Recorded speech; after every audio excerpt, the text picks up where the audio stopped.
We have Road PHP, an RCE story by Jon Waterman, HAHNA LATONICK. Close. Brownie point. All right, everyone can see the screen okay? Yeah. All right, let's do this. So I'm HAHNA LATONICK. I currently serve as the Director of R&D for Dark Wolf Solutions. I'm a DEF CON CTF finalist with 19 years of cybersecurity experience, specializing in both offensive and defensive cyber for the Department of Defense and several defense contracting companies. In my role, I oversee our security research team, where we're focused on finding zero-day vulnerabilities across a variety of targets. I'm joined by one of our principal security researchers, Jon Waterman, and today we will be demonstrating unauthenticated remote code execution against the D-Link DAP 2310. It's a wireless access point that reached end of life in August 2021. It runs on the MIPS architecture, and it's a big Indian device. It uses Apache web server, most of us know it as HTTPD, along with a binary named ATP, which handles PHP requests for the web server. In our demonstration, we will be exploiting a stack-based buffer overflow vulnerability in the ATP binary, which can be triggered by sending a crafted curl command ending with a PHP extension. We disclosed this vulnerability to D-Link and MITRE, and it was assigned CVE 2024-45623 with a 9.8 critical severity score. So with that, I'll pass it over to Waterman to further discuss this vulnerability and to demonstrate our exploit. Jon. As HANA indicated, I'm Jon Waterman. I currently work at Dark Wolf Solutions, and I'm going to explain how this vulnerability works, as well as for anybody who's interested in getting their own CVE out there. I can confirm that no less than 4 other non-disclosed D-Link routers have the same ATP binary in them with the same vulnerability. So you can go after it yourself. I'm going to walk you through how to do this one, and then you can figure out how to exploit the other ones on your own. So currently I'm using Firmware Analysis Toolkit to emulate this firmware, as opposed to running a physical device. It just makes life a little easier. You can test a lot of different ones. On its back end, FAT uses binwalk to extract the firmware and then uses QEMU to emulate it. As I demonstrated, the router's not currently up, it's just getting spun up. And well, that spins up the rest of the way. Obviously, can't connect to the network or anything along those lines yet. Once it spins up, it just takes a few moments. The longest part is during the initial portion. I will tell you that Firmware Analysis Toolkit, if you try to go right now and pull down the latest version, it doesn't work because binwalk recently switched over and went to using a Docker container, and that hasn't updated itself yet. So you might have to do a little bit of work to be able to get it to build like I did for this demonstration. As of right now, this router is fully up and running because it doesn't use HTTPS.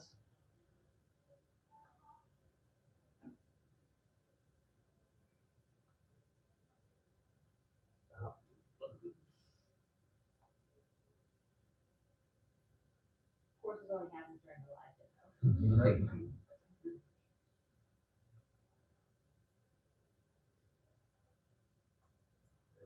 So, as you can see, it's up and running. And I still can't telnet to the device. On the left-hand side here, I'm going to run a quick script that we wrote that just simply leaks the memory address and in the QEMU and simply runs a curl command.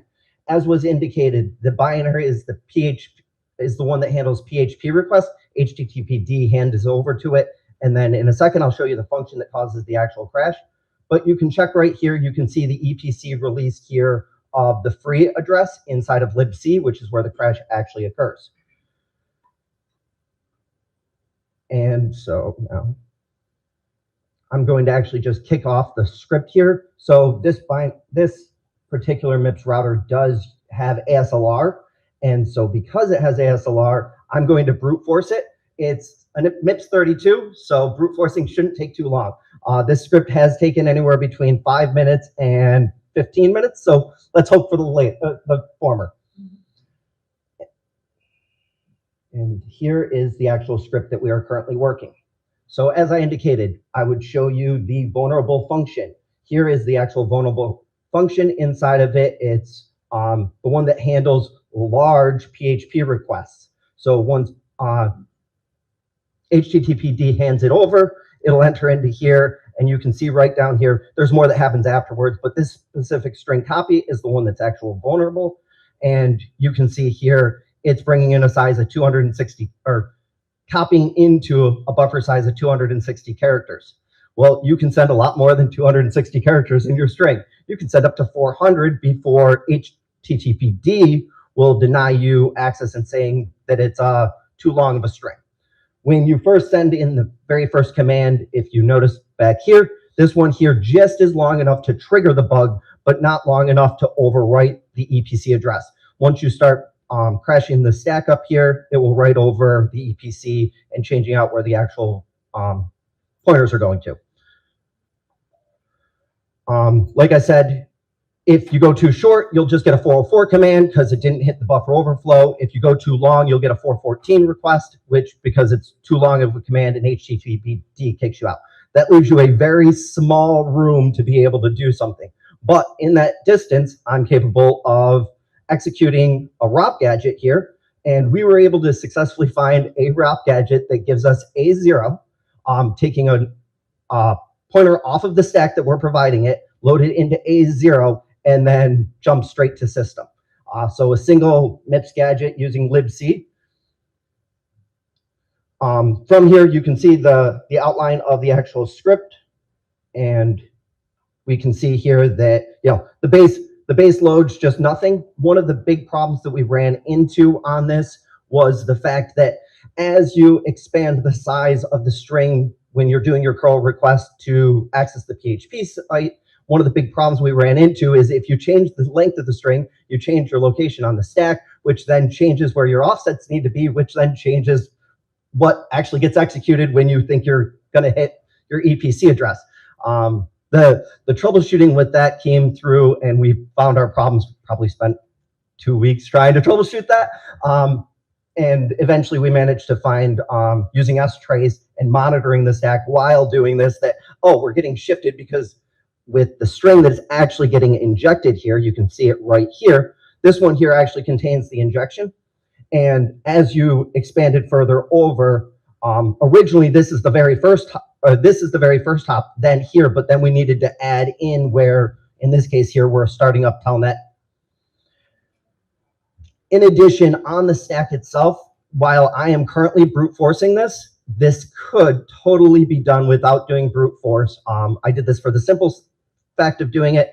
There are locations on the stack, and you could find different gadgets that contain memory address locations for libc, and figure out what the offsets are and find the appropriate gadgets and do it much more complicated, but have a much more reliable output of quickly execution, single time. And hopefully, I've never seen it go past 2,000.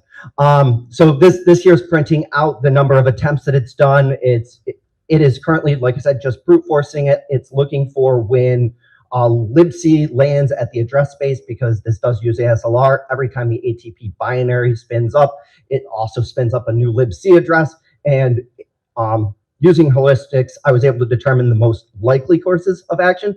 That being said, every time that libc lands with an EPC address of a 2, let me make sure I get this right, a 2B, is problematic, because then inside of the actual gadget in the payload, because this is still going over to HTTPD, so in my string I would need a 00 by the math, and so that would then cause a problem for a null pointer. It would truncate it, and then it'd never even come over to the ATP binary.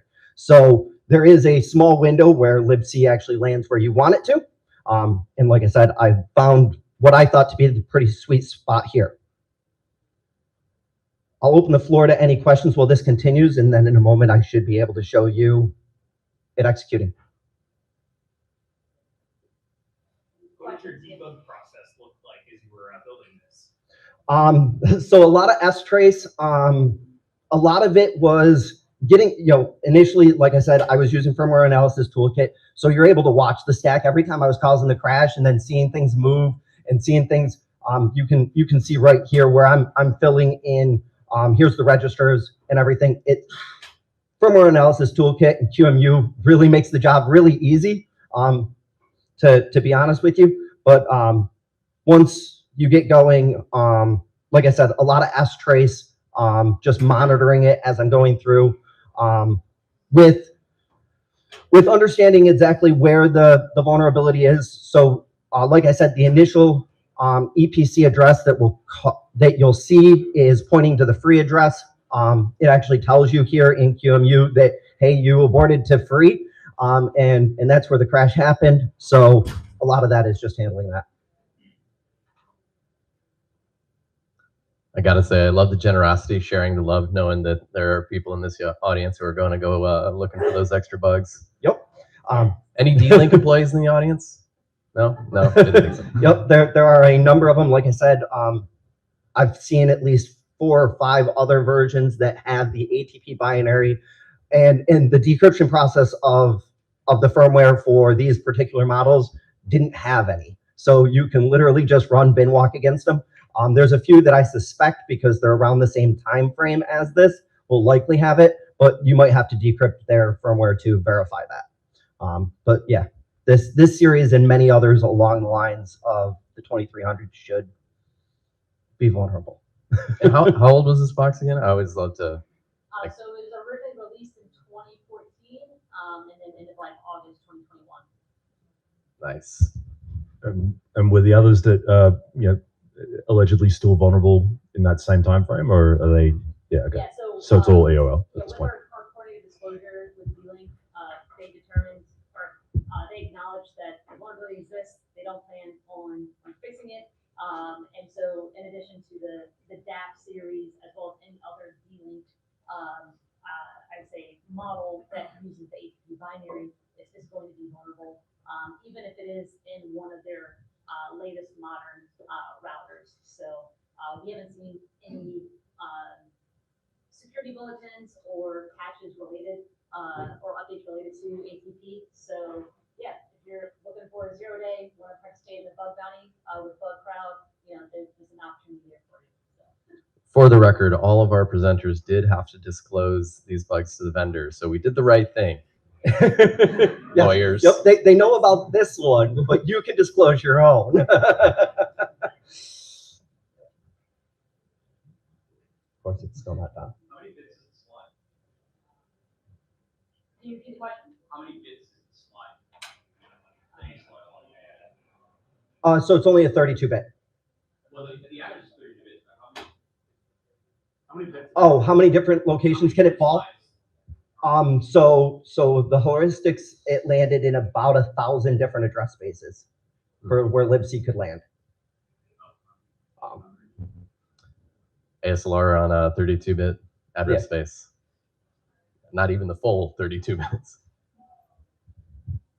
One thing to also point out is that when you send the packet code command, there are a limited number of registers that you have access or that you have control over. So that was also another thing that we needed to keep in mind as far as not just what we can control, but also in preserving the stack. So every time that we would execute this, making sure that we weren't running into any invalid addresses or anything that might potentially interrupt the mixed pipeline. So that was just like another aspect of the exportation process that we had to strategically navigate. Yep, and that does remind me, the other big problem that we had run into was the fact that there are specifically, so this gadget in particular has some benefits because it's only a single item, but there were issues where larger gadgets, we were having problems where we were corrupting the GP, and therefore then it was getting caught essentially like it was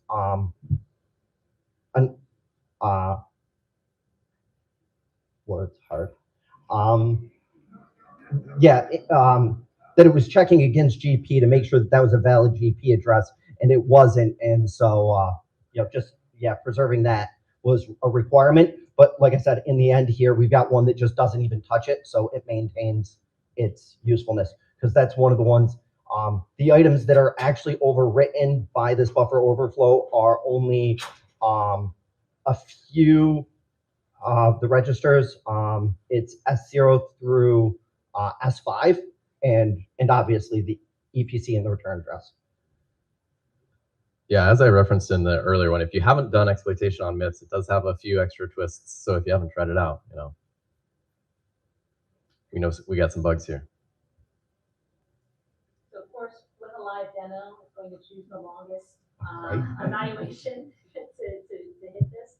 But while this is running, you still have time, I believe, on the clock. So happy to answer any other questions, comments, curiosities that you all may have today.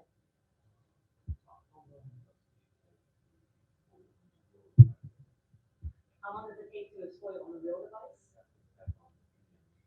So about the same. I mean, it can be any so this emulation is almost exactly identical to the real device. The memory locations actually line up the same way. So it can take anywhere. I've had it kick back within like 200 times, if you're lucky. The key is just figuring out exactly where the most likely points are for the location of libc that it's going to reside in, and then plugging that in. One of the caveats with this is because this router does allow for you to access its website from the outside, so you can port forward essentially your external access. That is one of the limitations, is you need to be either on the network, or they needed to make the network available to be configured externally. If that exists, then you have the ability to run this against anybody's network. And any idea of how many of these are still out there in the wild? Say that again? Any idea of how many of these devices are still kind of out there in the wild?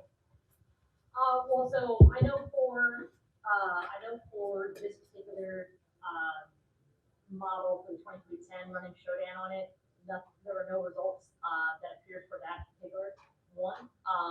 But I imagine if we run it against other, I think more current or modern DAP series devices, we'll probably get some hits on Showdown. But,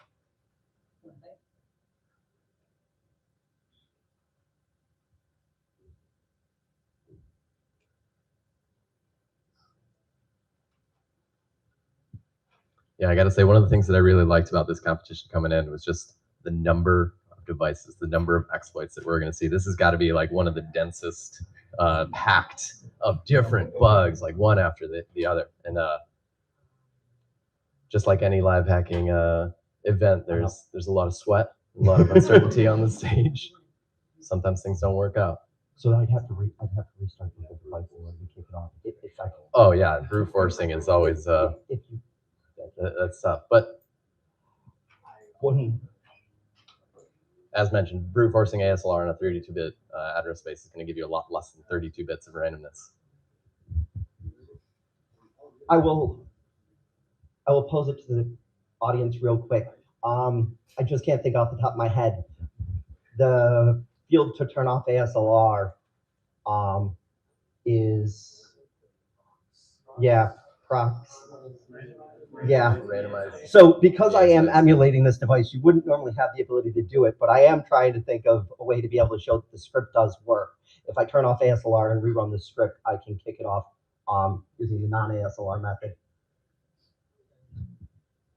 Because I am.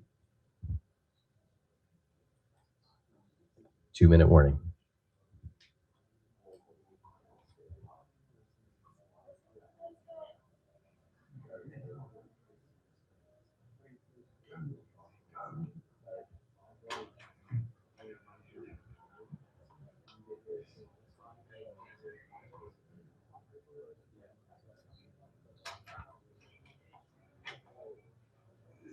So right after this, we're going to be following with a break, 10-15 minutes. We'll feel free to get up, use the bathroom, stretch, talk with your friends.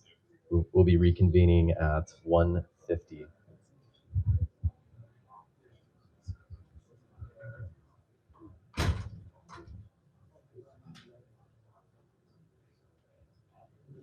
Any other reflections you all want to share?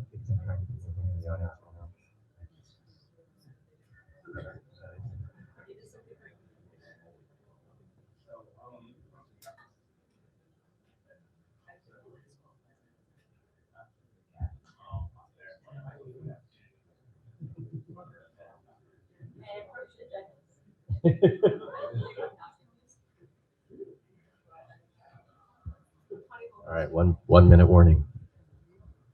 Come on, come on. And I'm going to give a quick teaser. After the break, we're going to have a fun one. So can't say too much.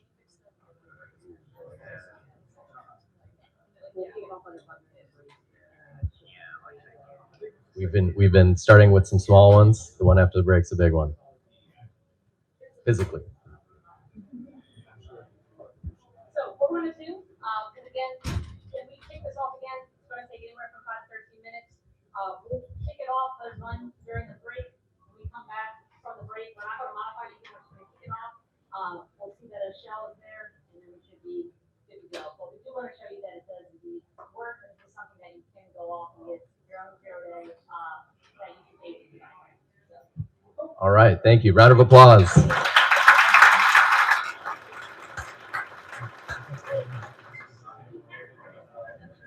All right, we're gonna kick things off just a little bit early here. We're gonna give the Dark Wolf team a second chance here at redemption. Take it away. I very much appreciate being allowed to head to the bathroom and wash some egg off my face. So here we go.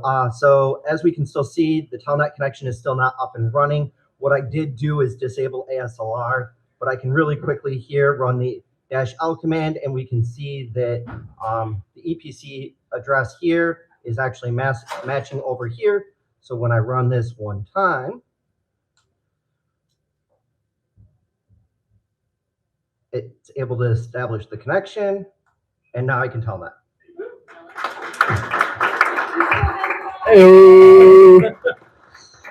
Very much appreciate the opportunity to correct the error that was before. All right, thank you.